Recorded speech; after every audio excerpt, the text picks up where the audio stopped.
So, it's the beginning of the year. Everyone gets a soft restart on their lives. Maybe you want to go to the gym for a month and then realize it's still not for you. Or you're just going to go and keep trying to keep a job that you've got going for you for at least another year. Or maybe that's just me. Well, with it being the beginning for everyone, I figured I'd look back at my own beginnings to the gateway game that opened me up to the rabbit hole that is Nintendo and video games. So, at the peak age of intelligence and understanding, 3, I got my greasy hands on a hand-me-down Super Nintendo Entertainment System. It happened to have some great games on it. Super Mario All-Stars, Street Fighter 2, Earthworm Jim, Harley's Humongous Adventure. So I threw that junk away and gave it to a friend. So come round to September 4th, 2002, my 6th birthday, and though I'd had my experience with some great Game Boy Advance games by this point, it was time for the first real step into the gaming world. To the fairly fresh Nintendo GameCube. Set with some iconic and unmissable games that I tried for 3 minutes and chucked away to another friend, I finally found my true masterpiece. Not that one. See, when it comes to Mario Party, the general consensus is the first 3 were just a couple steps away from being the second coming of Christ, whilst the later games just got progressively more crap. 8 had a good go at integrating the Wii's motion controls, whilst 6 and 7 really liked their mic peripheral. Then of course there's those portable side party games that I'm sure some circle of peoples actually play, but they might just be a myth, like Pikmin 4 or Iceland. But to me, it seems like the one game to fly completely under the radar is Mario Party's first push into the smooth 3D realm of the GameCube, Mario Party 4. Now, I absolutely loved everything about this game. The music, the minigames, the style. Back then, everything was just a solid 10 out of 10 that was drilled into my pre-pubescent memory. And I full on remember being all giddy on the car ride back home, knowing I'd get to boot this game up for the rest of the day. But looking back at it now, almost 17 years later, and my perspective on it's kinda changed. So the game starts off with all our Mario friends standing on the middle of a field, literally just waiting for something to happen. A great start to a party, I must say. Mario comes hopping in as late as ever, apparently, with the worst walk cycle I've ever seen, if you can even call it that. Looks like he's had a nasty fall off of Tall Mountain just prior to this scene, because that man is definitely paralyzed from the waist down. Anyway, suddenly their annual field review event is interrupted by a thunderstorm, and everyone swings their head around with creepy fast reflexes. So naturally, each character says their one reaction line. Gotta earn your paycheck, I guess. You thought this was some kind of birthday party? No, it's death!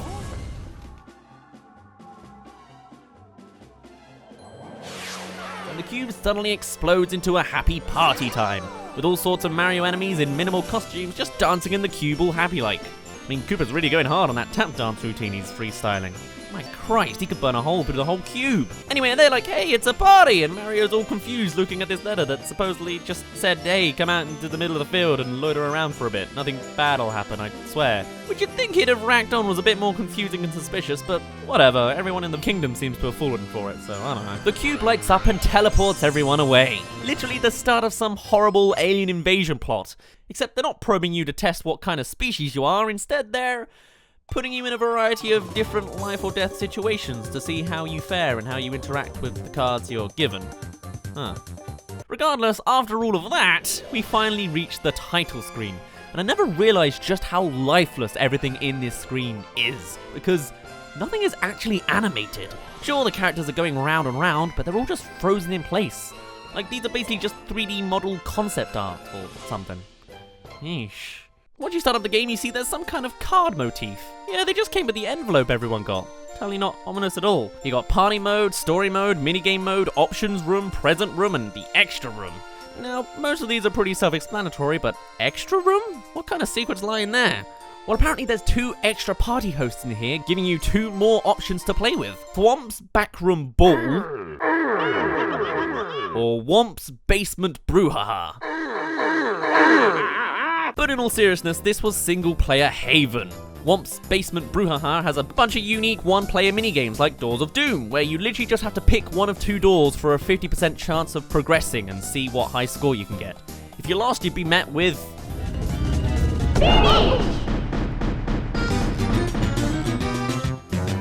which genuinely terrified me the first time it happened. The game's just dumb luck, but it was oddly addictive to me. Then there were the tad more functional minigames like Mushroom Medic, where, get this, 5 Mario enemies will enter your medical office, consume a poison mushroom just right in front of you, and then you'll have to listen to each one's heart rate and decide which one to cure. Repeat with another 5 patients and get your score. But the moment you choose the wrong one, the actual poison character literally coils over and dies. Yeah, I think it's too late for ambulance sirens, mate. They're literally already at the hospital. And their doctor killed them. But enough about the extra room, let's get on with the actual meat of this game, the story mode. I could ramble on and on about each of the other modes, but I don't think anyone truly cares about the options room and how it doesn't make structural sense. So the story mode. The general concept is you pick a character out of a selection of the same ones from the previous game and it'll be that character's birthday today. On top of teleportation and time freezing, this cube can also time travel to each individual character's birthday apparently. Or were they all born on the same day or something? What kind of higher power is running the Mario universe anyway? Still, once you've picked, you've got to then win a normal game of Mario Party on each of the hosts' board layouts. Toad's got an amusement park board, Goomba's got gambling, Shy Guy's got some weird tribal thing nobody actually enjoyed, Boo's got ghostly things, what a plot twist that one was, and Koopa's got a beachy hotel resort board. Seems fairly straightforward, yeah? As a kid, I always went with my favourite Nintendo character of all time, Waluigi. Why? Come on, isn't it obvious? It's because he was blue. I didn't really know there was such a thing as colorblindness at the time. I think I was 6 or 7. And so finally we're here, and oh, isn't it just beautiful? You've got the little platforms in the background, the cool and intriguing events scattered across the level, and all these little things to interact with. Completely blows those crappy 2D backgrounds from the Nintendo 64 days out of the water. Because now I've got grids. Because nothing says immersive 3D board design like literally floating above everything that looks interesting. Still, that first moment of rolling your dice, making your first move and landing on that mushroom square only to be given a choice of 2 boxes, big or small, is something that blew my little kid mind. Choices? Me? I can choose my own direction in life? Hey man, I was like 6. This was like my first major choice in my life up to this point, alright? So Mario Party 4 introduces the new gimmick of mini and mega mushrooms. One gigantifies you, giving you double dices and lets you squash other players to take their coins, whilst the other one no one wanted because it makes you tiny. I don't care if I can go through new paths and interact with new mini events, I don't want to be mini. Needless to say, I wasn't very good at Mario Party. But now the turn's over and we get mini-games. Oh my wow, the mini-games. I had each and every Mario Party 4 minigame internalized to the very pixel on how to master each one. Tree Stomp, I knew every trick to make people crash into each other. Mr. Blizzard's Brigade, I had perfected making other people run into the snowballs aimed at me. And you're damn right I knew how to vibrate my index finger so fast that the A button was effectively mush when I was done with it. Every minigame was a cinch to me. Every single one.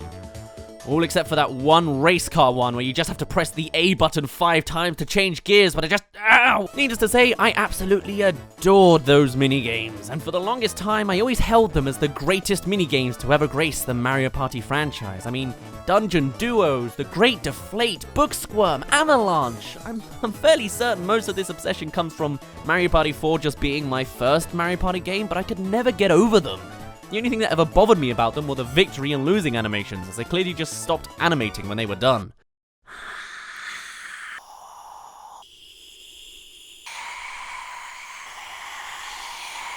But of course, there's always that one other more common issue that plagues through many Mario Party minigames, and that's the entirely luck-based ones. And out of the 60-odd minigames to choose from, there's about 6 luck-based ones. 10% of the total. And it seems to be a theme with the game names, with Darts of Doom, Panels of Doom, and Doors of Doom. Weird. But yes, the majority of these luck-based games are from Bowser minigames, a new type of minigame introduced with one core loser and a general stressful time for everyone else. I also like how it's integrated into the game with Bowser spaces that either spawn a mini Bowser, known as Koopa Kid outside of Europe, or a gigantic Bowser. Yeah, take that, Ridley. How's this for a character that doesn't fit in Smash? Seriously, I love this more beast-like form of Bowser. He's like a genuine threat to your party rather than just hanging around a little out of reach. When he comes in, he crushes you and forces you into all sorts of awful situations. It's just grand. Of course, the core game of Mario Party 4 I love. It's no secret at this point, but say you go through all the trials, you grab your stars, you fling around the board, you play the mini-games, and you reach the end in first place. You finally tackled and won the board game. Now we jump to the next level. You have your superstar victory and the curtains close in. All your opponents are no longer relevant. There's more to the story than this. It kind of feels like you've reached some kind of behind-the-scenes secret here. I don't know why, it just feels weirdly real, like we've broken some kind of mini fourth wall. Anyway, these dramatic drums kick in, and the host of the board tells you if you want to earn your present from them, you'll have to target them one-on-one with a unique minigame. Introducing story minigames. They're alright. I think I always preferred the context around them more so than the games themselves. The idea that it's now or never to get your present, or face going back again. And the idea that you're tackling an unplayable character, it feels like there's some real stakes going on here. Now there's 5 mini-games for each host. With Toad, you're playing a game of whack-a-mole in a little room with a bunch of Bowser heads. Careening Koopas has you pulling around a turntable to fill in the slots. And Shy Guy's Archaeologues has these Indiana-style puzzle games of matching spinning 3D objects. But then you've got Boo and Goomba's games, which each come down entirely to luck. And to think I actually like the atmosphere of these games the most. I guess it's because it feels more like a strategy game rather than just being the fastest at something. You either gotta match up 3 random cards that you never preview, or you gotta get a better number score than Goomba picking up chips. To think this was the true origin of Goomba's Mario Party career. No wonder he had to wait another 16 years to play the games. And what's worse is the presents you actually get from these guys. I know that these things are supposed to be about the fun you have as you go along, but really? A chair? For a birthday present? A calendar in the middle of the year? A freaking shower? I'm like 6 years old. Do you really think I know how to install and activate a shower? Let alone actually want to wash myself? Maybe I was more like Waluigi than I thought. Still, once you've kitted out your little cramped house, which admittedly is quite adorable when you look at all the variety of them with each character, you're given one final task. The secret 6th board. Bowser has stolen all of your presents, and you'll have to take on his game to get them all back. And what a fantastic board. Dramatic lava backgrounds, a 3-person bridge gimmick, and just utilizes even more of Bowser. He constantly appears on the board now, and if you reach him, he'll do his usual bit. But if you face him while you're mini, you're in for even more of a bad time. And if you tackle him while in mega form, you'll get to take him on one-on-one. Literally getting to wrestle against Bowser during the game is such a stressful and iconic moment, but wow, what a way to switch things up in Mario Party. Needless to say, I was pretty impressed by the whole ordeal. Introducing the final battle, as it's literally called. Literally Super Mario Galaxy before Super Mario Galaxy. The whole challenge takes place on a giant ominous cube, and each phase has its own little trial. Some are pretty simple, some take an embarrassingly long amount of time to complete. Until the final stop, the boss battle against Bowser. There's several buttons spread across the arena. Activating them creates some kind of electric field that damages anyone within it, and zap Bowser enough times and you win. Bowser grumbles away, and Mini Bowser comes in telling you he never actually took your presents in the end, and in fact brought one of his own. Maybe he's just a great big softie after all. Finally, it's time for the big celebration. You look up to the sky and discover it's truly your day, as you get your own constellation in the sky, a present from a literal star. Enjoy your moments in the limelight now, Waluigi, because it's never gonna happen again. And cue the credits. Time for backstory time, of course. The hosts were all normal enemies before the cube suddenly appears before them in a pipe. They etch themselves onto the cube and it gigantifies, I think, floating up. Empowered by their friendship and partiness or something, they get their outfits and have a good time as a ragtag group of friends. A star visits them and joins the fun, and they all get on for the party coming ahead. And once it's all over, we see the cube starting to fly away, the characters no longer in costume and not wanting to let it go, and the cube vanishes up into the sky like a distant memory.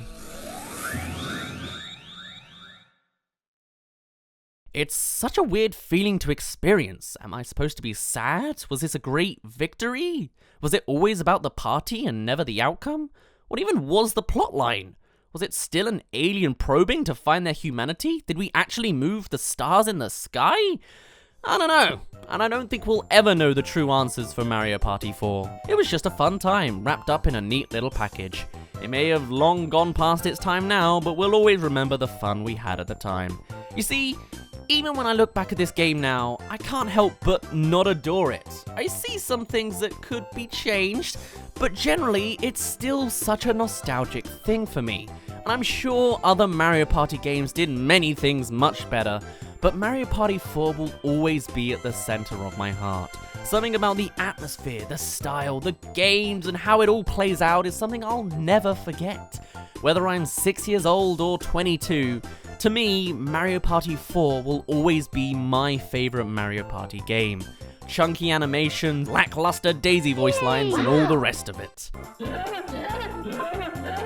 That's him winning? That's him happy? And if all else fails, at least we've always got endless book squirm to entertain our simple minds. Those adverts for Mario Party were way off. I mean, just look at this. Jesus, what kind of party do you think this is? Because it's not a party until something gets broken. Only on Nintendo GameCube. Rated E for everyone. Thank you for watching. I hope you enjoyed this video. Bit different to my normal formula, but I wanted to make something new. I mean, I spent my Christmas sat down at my mum's place looking at old photos and DVDs from when I was 6. So I was in a bit of a nostalgic mood anyway. But I imagine there'll be loads more of this type of video to come. Thank you to my Patreon supporters for supporting as you do. Special thanks to our newest Patreon, FrozenKent, a good old regular of mine. All sorts of links of mine will also be showing about now, including me rediscovering Mario Party 4 live on Twitch fairly recently. So check that out. If you like me and want to see even more content from me, then I've got even more good news for you. The sketch group that I'm in, the Biscuit Barrel, are signing up for a competition with Punkanary. Basically meaning we're going to be uploading regular weekly sketches online. You can now see a regular dosage of me using this link in the description. If we get the most fans and the most popularity, then we get a chance of actually getting a screening at the BFI and getting all sorts of BBC connections. So it's quite a big deal, and it's just more content for you, so give it a look. Subscribe for more content like this, and also do be aware that I'm going to be changing my upload schedule. We're going to be doing 1 upload a week rather than 2, and we're going to be uploading every Monday, because for some reason, Tuesday is my most popular day. If you're watching this on Tuesday, can you explain why you're watching today of all days and not on like a Saturday or something? Also on Twitch for a little bit, we're also going to be doing 1 stream a week there too. Those will be on the major Saturday. So Saturday for Twitch, and Monday for YouTube. Otherwise, I'll be ending it off here. My name's been Daz, you didn't really care, and I'll see you in a bit.